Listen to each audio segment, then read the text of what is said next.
या एंड आपने यहाँ पे मतलब डांस ऑफ शैडोज में स्त्री राज्य के बारे में लिखा हुआ है। करेक्ट। सिर्फ मतलब आप जैसे बोले कि तंत्र वगैरह भी इसमें। तो the way to show this is, hmm, जैसे मैंने अभी तंत्र पे एक मिनी थीसिस ट्राई किया देने के लिए, वैसे हम लोग स्टोरीज में नहीं लिखते because obviously it will start feeling like a science book, hmm, right? Hmm, the way it happens, एक योगिनी कैरेक्टर है यहाँ पे, एक कवन है योगिनी इसका, और हमारी जो हीरोइन है वहां पे जाती है, उनका कॉन्वर्सेशन होता है, तो उसमें थोड़ा थोड़ा दिखता है।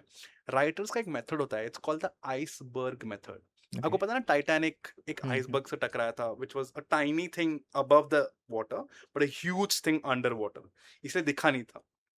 राइटर्स भी वही मेथड फॉलो करते हैं कि हम लोग का research is like an iceberg, बहुत बड़ा विशाल माउंटेन है under the sea, but you will only see the top of the iceberg when you are reading it. जब आप पढ़ते हैं ना, अगर ये आइसबर्ग अच्छे से बना हुआ है, तो रीडर को फील होता है इसका कुछ बैक हिस्ट्री है, it hmm, feels like something which has more. जैसे अभी हम दोनों ने तंत्र के बारे में बात किया, थोड़ा सा बात किया, करेक्ट? इसका बहुत और इंसाइक्लोपीडिया है बाहर में, जो एक्चुअली तंत्रा प्रैक्टिस करते हैं, उनके पास मुझसे 100 टाइम ज्यादा नॉलेज होगा। हम्म, ये हम दोनों जब बात करें तंत्र के बारे में, हम लोग को ये लग रहा है कि और है, है। इसमें बैक स्टोरी और भी है तंत्र के यस। बारे में। अभी हमने खाली एक रील वर्जन की तरह बात किया। Summarize yes. किया है, यस। करेक्ट?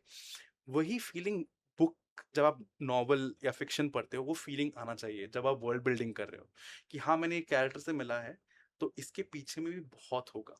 वो जो फीलिंग आता है ना, उसको वर्ल्ड बिल्डिंग कहता है, कि आपको लगे कि बहुत है पीछे। ये नहीं कि सिर्फ कैरेक्टर बात कर रहा है, कैरेक्टर बात कर रहा है, उनके इन्वायरमेंट में क्या है वो नहीं पता चल रहा। तो जब ये योगिनी मंदिर जाती है, जब कैरेक्टर वो नोटिस करती है कि ये कोनिकल नहीं है, हम्म, ये कैरेक्टर सोच रही है, अभी ये एक्सप्लेन नहीं हो रहा है कि ये क्यों हो रहा है, कि हम लोग उड़ सकते हैं, ये सब नहीं बताया जा रहा है।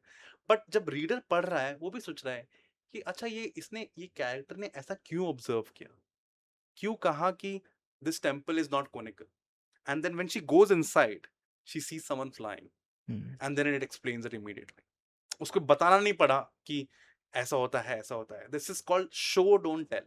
एक राइटिंग टेक्निक होता है which is also applicable in film and movies, hmm, कि आप दिखाओ एक चीज, आप स्पून फीड मत करो, आप बताओ मत, आप दिखाओ। वो ज्यादा अफेक्ट करता है रीडर को। अभी एक कैरेक्टर अगर एंटर कर रही है मंदिर में और देखती है किसी को उड़ते हुए, that is far more cinematic than वो टेम्पल के बाहर में खड़ी है और कोई उसको एक्सप्लेन कर रहा है कि हमारा मंदिर ऐसे है क्योंकि जब हम रिचुअल करते हैं तो उड़ सकते हैं लोग। तो वो एक एक्सप्लेनेशन हो जाता है विकिपीडिया आर्टिकल की तरह। बट अगर आप जब देखते हो एक वुमन को उड़ते हुए, आप महसूस करते हो through the pages. So that's the idea. And I try and explore that here in Dance of Shadows. Dance of Shadows, may again, Sons of Darkness is based in Mathura and Magad.